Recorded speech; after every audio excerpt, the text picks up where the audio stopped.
Egunon, queridos patitos. Estamos 23 de agosto y no era posible pasar la efeméride sin recordar que el 23 de agosto de 1939 se produce, tal y como el Politburó había establecido, la firma del protocolo del Tratado Molotov-Ribbentrop entre la Unión Soviética de Stalin y la Alemania del Tercer Reich de Adolf Hitler. No es ciertamente. Es un momento en donde ahora, con la retrospectiva, pensamos que el conocimiento absoluto de lo que sucedió aquel día es prístino desde el primer momento hasta el futuro, pero hasta la caída de la Unión Soviética, 1989-1991, no se pudo cuantificar un montón de elementos que estaban en el sótano del Kremlin, como es el hecho de que había un protocolo secreto en el Tratado Molotov-Ribbentrop de reparto de la zona de Europa Oriental entre los nazis y los soviéticos, cosa que a los bálticos, a Polonia, a Ucrania no le hacía ni puñetera gracia, por no hablar del resto de países como puede ser Finlandia, como puede ser Hungría, Rumanía, Bulgaria. Ciertamente, esa idea de la Moldavia actual deriva de la Besarabia del año 40, derivada del Tratado Molotov-Ribbentrop, por no ir mucho más allá. Ciertamente tenemos ahí una situación que posteriormente el Parlamento Europeo recogerá para la memoria europea como Día de las Víctimas del Nazismo y del Stalinismo. Ciertamente podemos recordar el hecho de que en marzo de 1933 tenemos ya el primer campo de concentración abierto, cercanías de Múnich, Baviera. Recordemos que el día 30 de enero de 1933 es el día en el que toma posesión de la Cancillería el señor Adolf Hitler. Y que ciertamente solamente 2 meses, un poquito menos incluso, para el 20 de marzo esté abierto el primer campo de concentración. Es algo que dicen que ya tenían las ideas bien claras desde el inicio. Evidentemente habían sucedido muchos elementos previamente de consideración para saber por dónde iban, y por eso ciertamente ahí está el pasado. Pero por el otro lado, los estalinistas ya habían hecho el Holodomor. El Holodomor en 1932-33, en el que entre 1,5 y 10 millones de ucranianos murieron por hambre inducida, en un momento en el que la Unión Soviética exportaba grano y había hambre en Ucrania, no solamente en Ucrania, también en Kazajistán, por ejemplo, y que ciertamente ahí tenemos un asunto realmente importante para con la historia, para con la memoria, para con los derechos humanos. Porque ciertamente la Unión Soviética preconizaba la mayoría de bienestar que la humanidad podía desear. Preconizaba el más allá del humano a través de utopías fantasiosas y magníficas que derivaban de los textos muy de lo que ha pasado después con otras propuestas de izquierda del mismo tipo, de hacer un diagnóstico que dicen, uy, qué bonito diagnóstico, pero las propuestas no me gustan demasiado, no tienen mucho sentido. ¿Por qué? Pues porque el diagnóstico lo hizo Karl Marx, apoyado evidentemente por Friedrich Engels y algún amigo más, pero el ámbito de las propuestas fundamentalmente vienen derivadas de sus herederos, los llamados marxistas, como son el propio Lenin, que por eso se llama de marxismo-leninismo, porque es marxismo a través del filtro escrito del señor Vladimir Ilich Ulyanov, Lenin, cuyos camaradas y amigos, después de su muerte en 1924, serían purgados por Stalin para poder tener su propia camarilla dentro del Partido Comunista de la Unión Soviética. Unión Soviética que se crea evidentemente no en el año 17, sino 5 años después, en 1922, después de supuestamente haber pasado el tema de Kronstadt, a pesar de que esa revuelta anarquista para sojuzgar esos ideales ligados con Bakunin, ¿no?, y con otros en ese elemento de beta del anarquismo que se divide en el tema de la internacional, pues ciertamente tenemos el hecho de que progresivamente, incluso después, en el año 52-53, la purga de los médicos, que conoceríamos bastante bien, médicos judíos.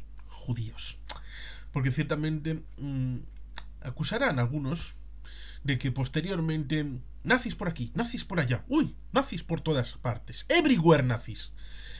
Es algo que podríamos achacar a Gomulka, años 60, un régimen antisemita de raíz, y muchos otros que, ligando el tema comunista con el tema antisemita, pues ciertamente estamos hablando de los años 60, 20 años después, pasados, 25 prácticamente. En la propia Unión Soviética hubo antisemitismo en los años 48, 49. Quizá para purgar eso serían los soviéticos los que más apoyaron la creación del Estado de Israel. La memoria debe ser completa para ser una memoria digna de tal nombre. Y por eso recordamos los europeos el 23 de agosto de cada año la memoria de aquellas víctimas del nazismo y del estalinismo. Porque en la Segunda Guerra Mundial, como cualquiera puede establecer respecto a la memoria simple y llana, debería recordar el hecho de que desde el año 39 hasta el año 41, Stalin y Hitler fueron amiguis hasta el punto de que acordaron en ese protocolo secreto, acordaron el día y hora de la invasión de Polonia. Solo que, después de haberlo acordado, Stalin le dijo que no estaba preparado y se demoró 2 semanas. Pero entró por la parte de atrás, entró por la zona cercana a Lublin, que es donde establecería el Comité de Lublin en 1944 para destruir la confianza y el link y el enlace con el gobierno legítimo en el exilio. Lo mismo que en Londres había en 1944 el gobierno en el exilio de Polonia, estaba el gobierno en el exilio de Noruega, de Bélgica, de Países Bajos y de muchos otros, por ejemplo Checoslovaquia, que habían escapado, afortunadamente, frente a otros que no pudieron hacerlo. También estaba el gobierno francés en el exilio, como es el del general de Gaulle, y ahí ciertamente hubo la posibilidad, estando todos juntos, de, en esos tiempos muertos, porque no es como ahora, había otra disponibilidad de la técnica y de la tecnología, y estando en una zona muy concentrada, pues había la disponibilidad de poder hablar entre ellos y tejer confianzas que luego podrían ser la base de la comunidad europea y de movimientos paneuropeístas que no solamente vienen de Kalergi, sino de muchos otros tiempos, como hemos hablado en algún vídeo sobre integración europea. Y por tanto, ciertamente, desde Víctor Hugo y Manuel Kant, el sueño europeo pudo cristalizar en esa zona en donde se estableció la relación entre gobiernos europeos en el exilio, que después, en la parte occidental, pudieron retornar a su país, fuera al gobierno o a tareas de ayuda de la reconstrucción. En el ámbito oriental pasó otra cosa distinta, porque como decíamos, ya desde ese primer comienzo, en el 1 de septiembre, Hitler le pusieron la diana de que usted ha comenzado la Segunda Guerra Mundial. Pero el día 17 de septiembre de ese año 1939, Stalin, haciendo la suposición de que aquí no hay gobierno, aquí no hay Estado, Polonia se ha disuelto como un azucarillo, vamos a ser capaces de hacer como una terra nullius y entrar y tomar para nosotros todo este territorio. Cosa que les dolía bastante porque en agosto del año 1920 habían tenido una derrota espectacular. Al lado de Varsovia, al lado del Vístula, de espaldas a la capital del país. El mariscal Pilsudski, héroe y patriota, una persona que debería tener una estatua en muchas ciudades europeas, primer vencedor del comunismo en el campo de batalla, derrotó a Tukhachevsky, la doctrina profunda y la Unión Soviética. Permitió que Europa occidental pudiera seguir viviendo libre. Permitió que Polonia pudiera seguir existiendo después de siglos de repartos, después de la situación de la Confederación Polaco-Lituana y la desaparición durante mucho tiempo. Le dolía mucho a la Unión Soviética, hasta el punto de que estaban muy interesados en la destrucción de ese estado tapón entre la Unión Soviética y Alemania, con vistas a tomar Europa occidental.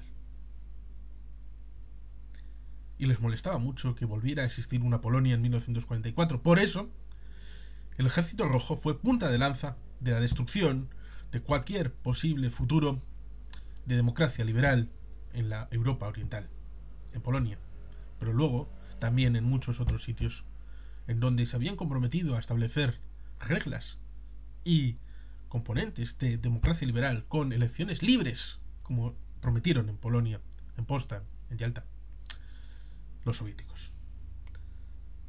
La propia Checoslovaquia dieron un golpe de estado en febrero del año 48, porque solamente habían conseguido un 38% de los votos y ser primera fuerza, pero no habían conseguido ser hegemónicos. En el gobierno de concentración posterior a la desaparición de los nazis en Rumanía, mal que bien lograron conseguir 4 ministerios los comunistas, pero el Ejército Rojo logró que afloraran muchos más. Los rumanos querían una democracia liberal y seguir el ejemplo de los británicos, de cuya relación pues tenían cierta proximidad históricamente, aunque también con los franceses, dicho sea de paso. Por tanto, la memoria debe ser completa y debe ser integradora. Debe integrar muchos de estos pasajes, debe integrar la zona de Lublin, pero también Katyn. Katyn, que en la forma de juicio que se hizo contra los nazis en 1947-48, a los jerarcas, empezando por Speer, Donitz, Göring, Kaltenbrunner, ¿sí? Jodl, Keitel, pues ciertamente aquel primer juicio de Nuremberg, porque después vinieron muchos más, el juicio a los médicos, el juicio a los empresarios, o muchos juicios en Nuremberg. Pues aquel primero, los soviéticos quisieron encasquetar a los nazis la matanza de Katyn. ¿Por qué? Pues porque en esos 2 años que habían sido amiguis y que ciertamente en septiembre del año 39 ya empezaron a hacer una serie de desfiles en Brest-Litovsk, donde los nazis, si ya es temporáneo hablar de nazis, tal y como hacen los putinejos de hoy, hablar de nazis en 1918, estaba ahí Ludendorff, que en 1923 se apuntaría al Puls de Múnich pensando que era la primadona, pero en realidad quien mandaba era Hitler. Ludendorff, el proto-Hitler, que nunca llegó a nada después de la Primera Guerra Mundial. El dictador que no quiso quitar la careta al régimen alemán en 1917, cuando tenía 3 opciones: o democratizarse y dar el poder a los socialdemócratas, o convertirse en una dictadura totalitaria directamente, sin fachadas, con el señor Ludendorff y el general von Hindenburg, que luego sería el presidente hasta su muerte en 1934. O conservar la fachada y cambiar al primer ministro, canciller, por otro títere y seguir mandando desde la rebotica. Esta última es la que hicieron, con todas las consecuencias que hemos hablado en algún otro vídeo que tuvo. Pero cuando se llega a la paz en el frente oriental y los soviéticos, sí, los soviéticos se bajan las bragas para firmar cualquier acuerdo, porque lo único que les interesaba era la supervivencia del régimen parásito soviético sobre los rusos, están dispuestos a dar todo lo dable. Y ahí tenemos la paz deshonrosa de marzo de 1918. Por eso luego tendrán los alemanes la idea de, bueno, el frente occidental fue mal, pero el frente oriental, ahí es donde ganamos. Y por eso les gustará, tendrán querencia. Y por eso habrá esa situación. En esa memoria, ciertamente, incurrirán en ese error, en donde los soviéticos tendrán 2 años de posibilidad de incrementar sus fuerzas armadas después de esos desfiles de Brest-Litovsk de 1939. La Unión Soviética estaba pensando en la guerra, ciertamente. Y las purgas son reales, las armas son reales, Tan real como que no han hecho todavía una teoría unificada del frente oriental, los soviéticos. Y solamente en los años 90 tuvieron una ventana de oportunidad los historiadores de acceder a ciertos documentos soviéticos, porque luego se ha vuelto a cerrar la ventana de oportunidad. Nazis y soviéticos. Soviéticos y nazis. Los putinejos de hoy ven nazis por todas partes, como si fuera una novedad y no hubiera sido una máxima de los soviéticos. Incluso el propio Stalin, mintiendo a sus propios generales y mintiendo a los occidentales sobre si había o no había un cadáver sobre Hitler, y la verdad auténtica de que en realidad da igual, porque Hitler, para la historia, el Hitler de la historia, muere en el búnker el 30 de abril de 1945. Da igual si el Hitler persona llegó a Argentina, a la Luna o a Júpiter. Ya no era relevante para la historia. Ya no existía para la historia. Por tanto, ciertamente, aun en el supuesto de que he visto algún que otro libro en el que Martin Bormann no muere en Berlín, que Hitler no muere en Berlín, que se vuela con aquella piloto particular a través de Berchtesgaden o a través de otro lugar, da igual, no pasa nada. La Alemania nazi ha sido siendo un espantajo levantado por aquellos que pretenden destruir el presente y la memoria, ciertamente, a través de Katyn, a través de Lublin, a través del Vístula, a través de los gulags, que archipiélago gulag debe de ser verdad, porque Alexander Solzhenitsyn se acabó convirtiendo en putinejo. Por tanto, algo de verdad tiene que haber ahí, en un putinejo reconocido al final de sus días. Lo que en el trasfondo del día en memorial, como es hoy, 23 de agosto del año 2023, debe darnos al hecho de que las libertades individuales y colectivas, los derechos humanos, la democracia liberal que propugna la Europa del Parlamento Europeo, que puso en pie este día como memoria de las víctimas tanto del nazismo como del estalinismo, nos llevan al hecho de recordar la base de todo: los derechos humanos, las libertades individuales, colectivas, el hecho de la democracia liberal, el hecho de que cada persona tiene una identidad que merece ser defendida, unos derechos que merecen ser defendidos, el derecho a la libertad de expresión, a la libertad de opinión, a la libertad de cátedra, a la libertad de participación política, a tener representados y representantes, a tener una sociedad en donde haya muchos poderes que no se concentren, donde haya diversidad, pluralidad partidista, pluralidad institucional, donde haya capacidad de incidir e influir en la política, donde haya capacidad de acción, donde la economía sea de libre mercado y la gente entienda que el mercado son personas que compran y venden. Que puede complejizarse, sí, y se hace desde hace mucho tiempo, pero la libertad es básica. La prosperidad no existe sin libertad política, de alguna manera, de manera que sea. Sin ningún tipo de libertad no es posible una prosperidad económica. Y sin prosperidad económica no es posible avanzar hacia el mañana, un tejido global que proponga un espíritu de optimismo. Eso es lo que acabó pasando, por ejemplo, con la Unión Soviética y con Alemania. Hicieron trampas en el solitario para tratar de buscar, a través de armamento, a través del ámbito bélico, a través de prepararse para un momento determinado en donde tenían que entrar sí o sí en la guerra, construir artificialmente un presente armonioso que compre cierta gente para hacer ver como que el sistema funciona. Pero en realidad había fracasado y había necesitado de hacer trampas y de utilizar fuerzas de la naturaleza para destruir al ser humano. Por lo tanto, ciertamente, todas estas cosas, todos estos elementos deben estar en nuestra memoria. Lo mismo que individualmente todas las personas que cayeron bajo la bota del nazismo y del estalinismo.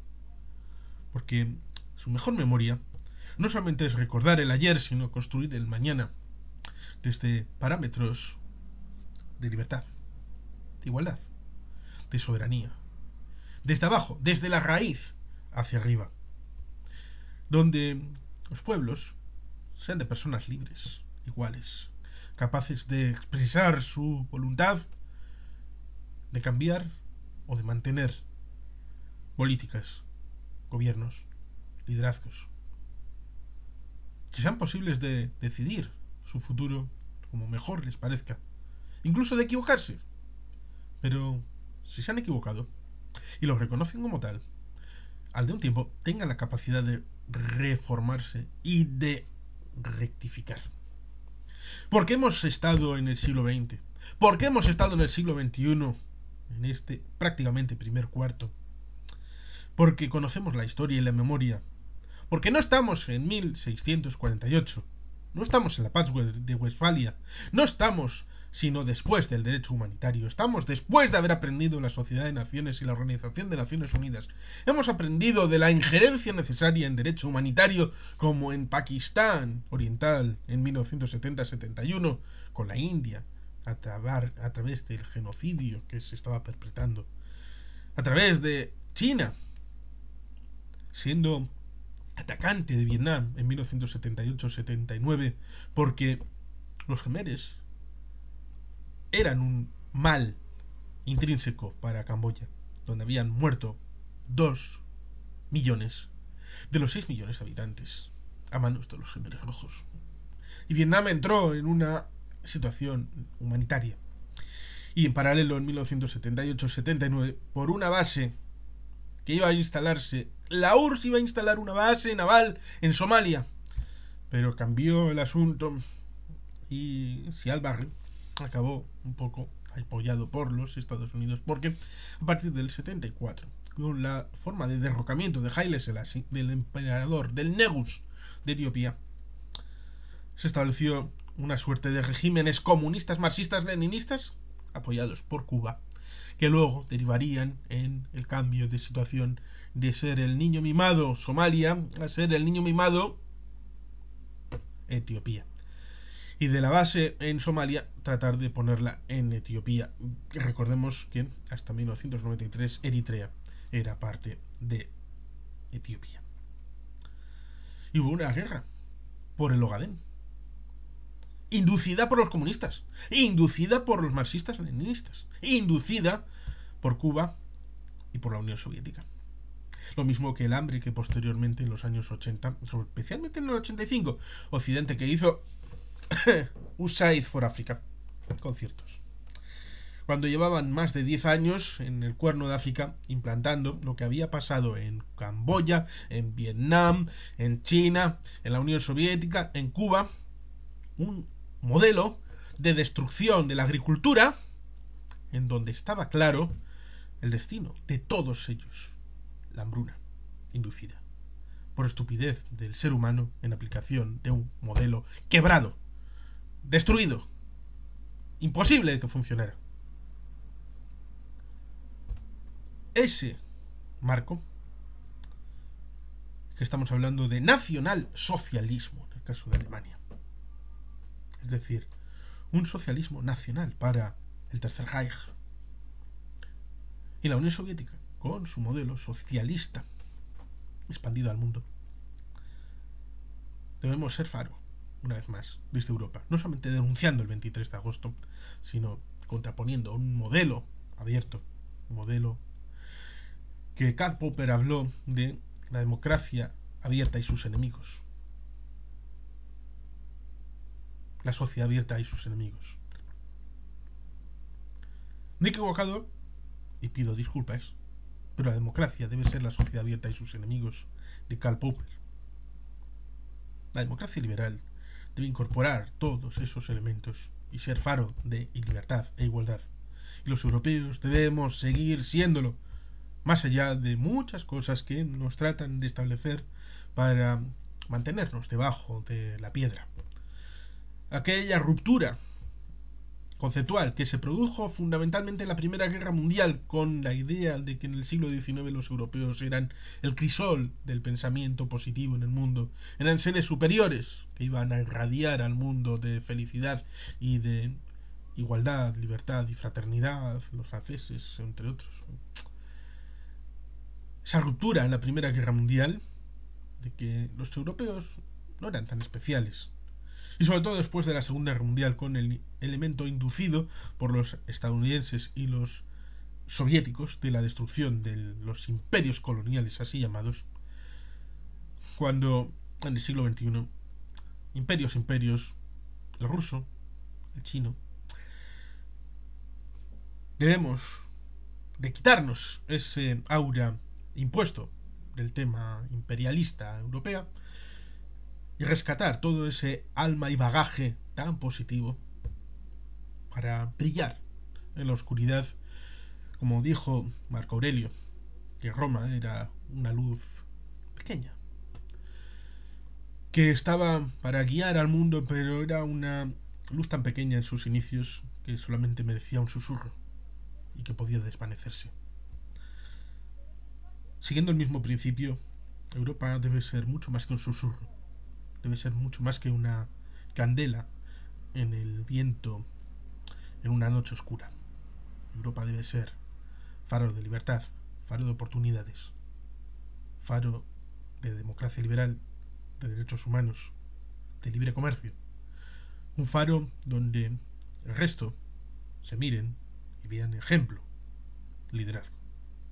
Y por eso debemos rechazar lo sucedido en nuestro momento más oscuro, que son los años 30 y 40, con el nazismo y con el stalinismo, rechazando uno y otro.